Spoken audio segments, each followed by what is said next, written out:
Thank you. Now, tonight there is growing concern of rising insecurity in parts of northern Kenya and the Rift Valley. The search for diminishing pasture for pastoralists is threatening the lives, property and the tourism industry of Laikipia County. So far, 6 people have been killed and several maimed. KTN News senior investigative reporter Dennis Onsarigo has been in the county of Laikipia as an investigative piece on the Savanna Scramble.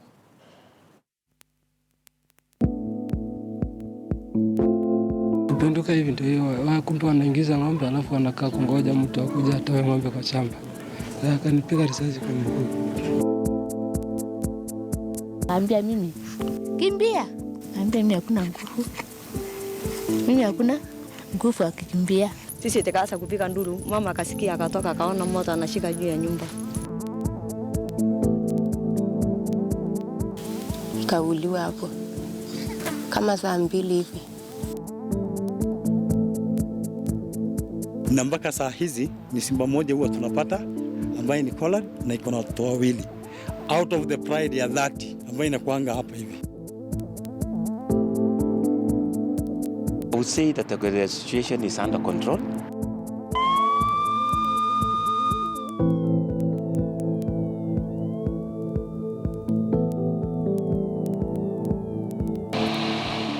Located on the equator, Laikipia, which loosely translates to a treeless plain in the Maasai language, is among the least populated counties in the country, but considered one of the highest contributors to the country's foreign exchange earnings. Sitting on nearly 9,000 square kilometers, Laikipia has in the recent past been rocked by rising insecurity that has shaken the semi-arid and savanna plains in Kenya's Great Rift Valley. When raiders invaded ranches in search of water and pasture for their starving animals, the heavily armed herders left behind wanton destruction of lives and property.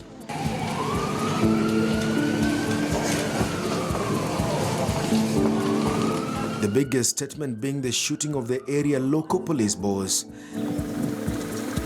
Laikipia County is now at the center of a prolonged conflict, pitting residents against the provincial administration and the wildlife conservancies that straddle the county that thrives on pastoralism, tourism, ranching, and horticultural farming. From the air, thousands of livestock have been driven past high-end electric fences, where hundreds of wild animals have called home for decades.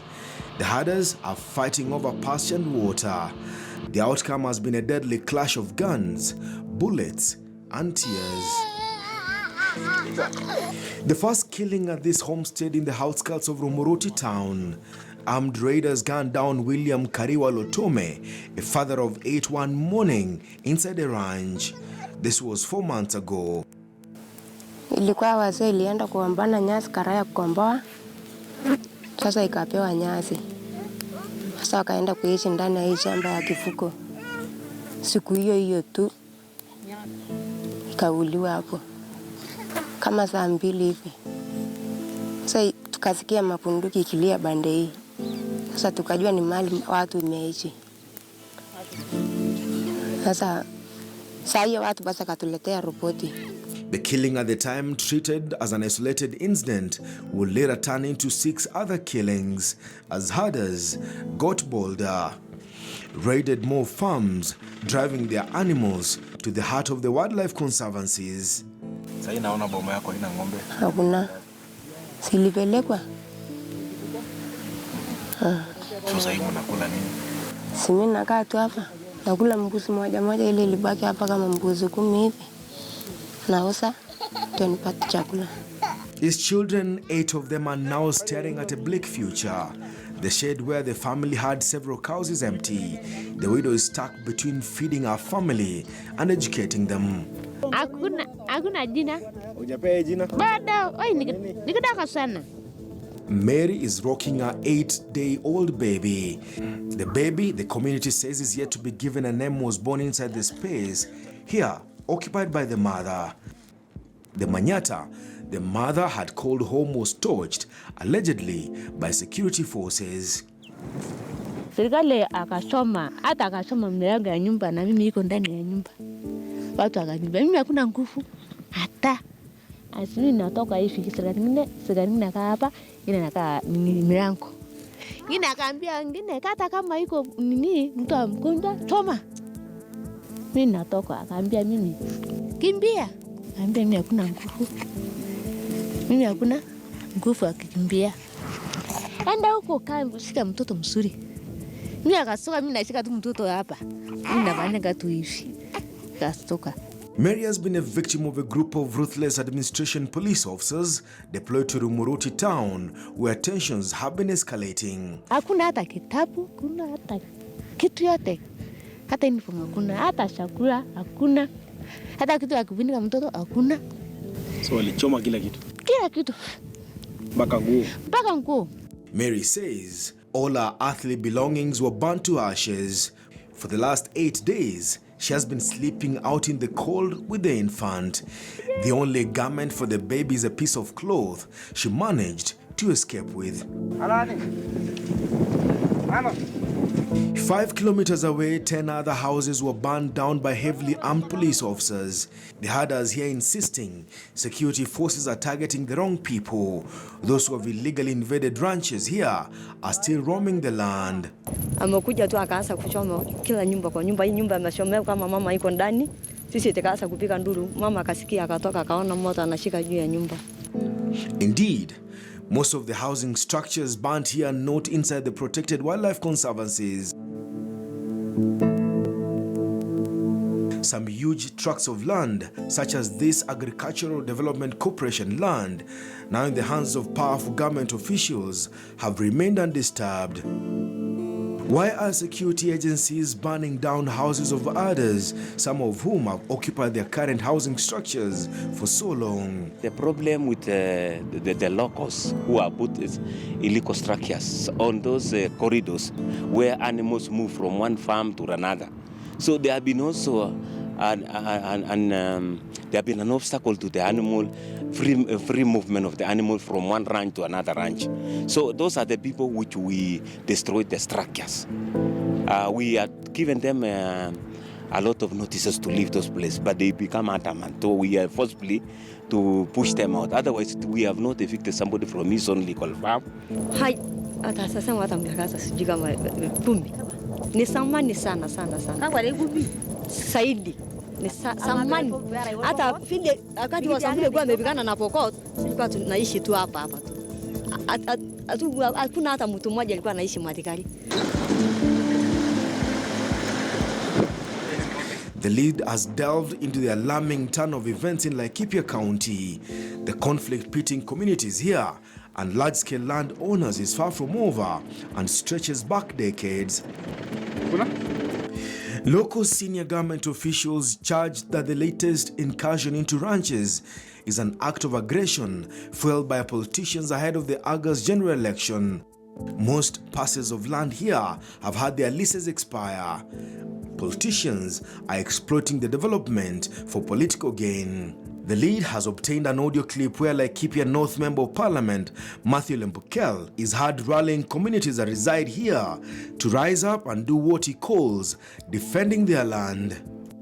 Na kayo nalikiro shola derma jo tanay bangaga baki na ya jikayu na ya yek kage kate jo marinyo kaita se tonobo ontai amugori yeuni o me yeuni meipo sambur dalakibia ni migiti de Laikipia tabati nang de Laikipia amugori ngarna Laikipia na nalma na ga monon daya jo encho ngoriyon amada na waka bagambaka kayudo na ga ya mpaka yeki kaya gade jo meipo sambur dalakibia o yara o pejo o tiwaja lasima ga go Laikipia na nguluba. It's our birthright. Nimikiri nyosedi. Amma da bagil ke waitini. Kaji de kipo, amma de kimpota samburu kaji kipo. Lakini wala galdo ngana dange jakare. Marankai. Mete men yongu libala gibi. Mata ka mo nanta ya jo. Mayu na jengda yang karen kosha ga mete la yile limburge lengare kosha. Kangor ngisuna ngor bona ko libo. The local police department says the Member of Parliament is under watch for such utterances that continue to escalate the standoff between large-scale landowners and the others. The lead got in touch with the Member of Parliament, but he declined to meet us, despite promising to do so several times. The herders are sparing nothing in their quest to find grazing land for their animals in what appears as a lawless county in the hands of others, now turned armed bandits.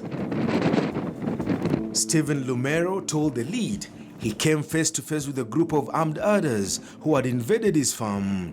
Sasa vile tumetoka lunch tukakuja kwa shamba tukakuta ng'ombe imeingizwa. Mimi nikaenda kupika itoke. Vile nimepika itoke kwa shamba nikarudi kupenduka hivi ndio kumbe wanaingiza ng'ombe alafu wanakaa kungoja mtu akuja atoe ng'ombe kwa shamba. Akanipiga risasi kwa mguu. Lumero had part of his leg amputated, but several months later, the pain from the gunshot injury he suffered still haunts him. Lakini sasa mahali risasi ilipiga juu si ndio panapona kwa sasa. Ijatibio sababu pesa ilikosa. Sijaenda hospitali tangu madaktari waligoma, sasa sijawahi rudi kutena. Nasikia uchungu na mwana sana. Mimi ningependa tu serikali ijue vile watanisaidia kwa sababu mateso ile nimepitia kupinga. Mbele nilikuwa na familia yangu inanitegemea, nafanya kazi. Sasa hii hakuna kazi ninayofanya. Uchungu tu ndio nasumbuka nayo.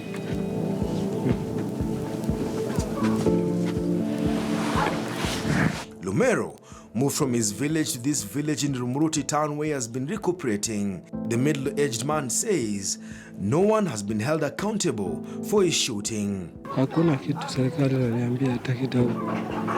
Hata usaidizi hakuna, mahali mimi tabu tu. The brazen raids of ranches by armed herders has left a trail of destruction. The torching of a ranch in the heart of Laikipia County and a total blockade of another by armed raiders as security agents worried. There is more. Now this is Okorian Camp at the heart of Muge Ranch, the second largest in Laikipia County, and staff here have been sent packing for the last 60 days now.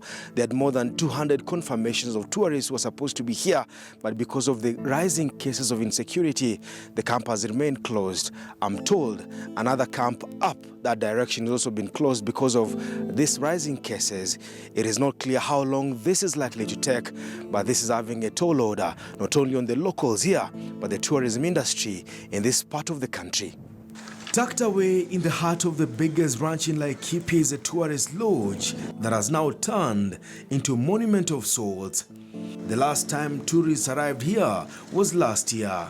The numbers have dropped to near zero. Tumefunga camp mpaka hata imebidi some of the staffs wetu wameenda manyumbani kwa sababu hakuna kazi. Tumekuwa na bookings for the last 2 months ambayo imepita, na hata hii mwezi tulikuwa na booking full camps, na kwa saa hizi walikaanza wote. So kwa saa hizi hakuna kazi mpaka imebidi watu wengine waende nyumbani. Joseph told the lead wildlife numbers have decreased and in their place livestock numbers have swollen, decimating the ever-dwindling pasture in the face of a continuing drought. Na mpaka saa hizi ni simba moja huwa tunapata ambaye ni collared na iko na watoto wawili. Out of the pride ya 30 ambaye inakuanga hapa hivi. Hatujui wako wapi. Sijui kama wamewawa, sijui kama wako. We have never seen them. Tangu. The lodge that has a staff of 19 employees has scaled down its number to a paltry 9.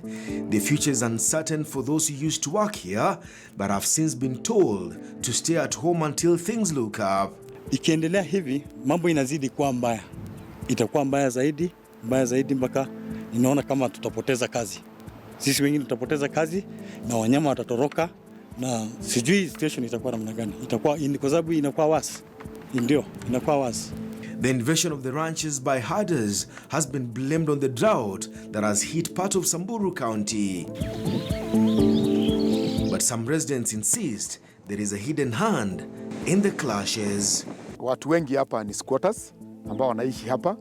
Wengi wana mashamba kwa sababu hata ukiangalia mashamba ya hii sehemu ambayo inaitwa Karuao ni vile tu kuna mission hapa ya Catholic iliongea na watu wa hapa watafute pesa kidogo naye mission ikaongeza wakapatiwa eka moja katika sehemu hii. Laikipia kuna squatters wengi sana ambao wanaishi hapa, na pia kuna mashamba mengi ambayo imekuwa ya shirika kama Gema, na wenyewe wako upande wa Central lakini hawaishi hapa. Ina create hiyo nafasi ya kwamba hata watu kutoka Samburu County, kutoka Isiolo County wakiona ardhi ambayo ni idle lazima walete mifugo zao pale. Kwa hivyo pia inaleta mambo ya conflict katika sehemu hii.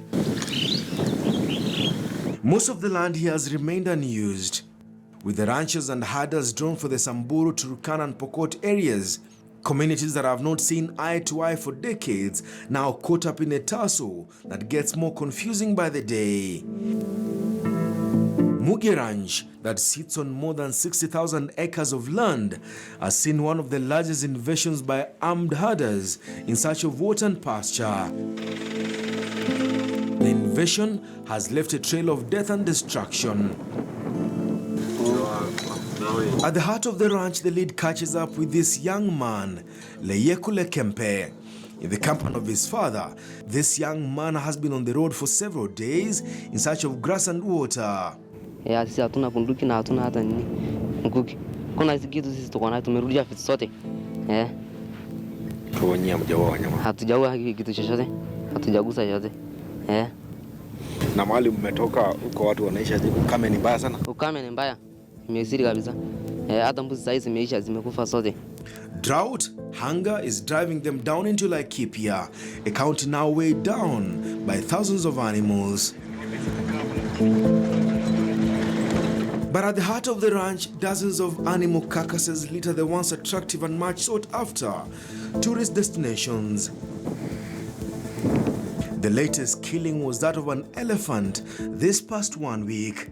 A younger one was gunned down inside the ranch 2 weeks ago. The animals are now rotting away, with the stench spreading through the once beautiful landscape. When the lead got here, we were met by a dead buffalo shot by arrows.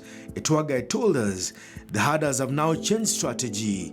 They have abandoned guns for poisoned arrows. The sound of gunshots is giving away their location. Solomon Epukor has been around since the first incursion by the herders into the expansive ranch. Solomon says the number of wildlife killed is not only alarming but rising by the day. Kwa rekodi yangu ile nyati mimi mwenyewe nimeona kwa ground ni nyati 13. Nyati 13 imekufa, ndovu 10 zimekufa so far nimeona. Alafu zebra ni wengi sana. Lakini ile idadi so far tumeapproach ile tumepata na bado zinaongezeka ni kama na 8 to 10. Ile tumepata kakas. Alafu twiga nao bado ni wengi. Twiga ni wengi sana wale wamekufa. Alafu pundamilia, alafu hii tunaita suruai pia bado wamekufa kwa wengi sana. Traditionally, herders have grazed their livestock alongside wild animals with minimal human life conflict. The killing of elephants, a dwindling population for the family of the Big Five, is raising eyebrows. There are more than herders in the ranches. Sababu tumekuwa bora na Pokot pande nyingine, Samburu pande nyingine, au Turkana kwa pande hizo zingine. So ile kitu imetusaidia zaidi ni dialogue. Ile tunajaribu kuongea na wao, na pia tuko na watu ambao community ambao wameajiriwa kazi hapa. So ile kitu wanafanya ni kwenda pale kuongea na watu, washende madhara mnafanya kama ni nyasi ndio kuleni nyasi, watu waache kuharibu vitu za kampuni na watu waache kuua wanyamapori. Dialogue seems to be working, but bullet-riddled carcasses of elephants and zebras rotting away have raised concerns that tourism industry could be taking a direct hit from the latest conflict. I would say that the situation is under control. We are able to penetrate on areas which were a problem before. Our officers are on the ground very alert, and on daily basis we are doing patrols to make sure that these animals which have been flushed out of the farms do not come back again. Experts are warning that with an impending general election around the corner, one that is likely to be politically charged, the search for water and pasture will get nasty. Political temperatures by politicians to gain an edge of their competitors is also set to inflame passions further. Tunaona serikali ni kana kwamba ikifika mwaka wa siasa inaregesa kamba yake kuona kwamba wananchi wamekosa kupewa nafasi ya security yao. Hata juzi tu hapa hivi. OSPD anapigwa risasi na ni mfanyikazi wa serikali, amekuja hapa kwa sababu tu ya kulinda amani ya watu, na ikiwa serikali yenyewe OSPD anapigwa risasi na raia wa kawaida, atatolewa security yake wapi? Hundreds of families are still out in the cold. The family of Nancy Nakali is living one day at a time. The towering figure that was once the father and husband of this home is now buried at the corner of the family land they have occupied for years. For Stephen Lumero, he will have to live with one leg for the rest of his life. The middle-aged man says he has been immobilized by a militia-like group of herders the government seems unable to stop. I wanted to dispute the impression that there is insecurity in Laikipia. Despite such assurances, there are quiet murmurs that with an election around the corner, things are likely to take a turn for the worse. Wildlife conservancies are staring at rising cases of poaching and killing of wildlife that has for years driven the economy of this county. For now, the fight pitting pastoralists against ranch owners and apprehensive community is far from over. The scramble for the Savanna grasslands of Laikipia appears to have only just begun. Dennis Onsarigo, the lead. KTN News.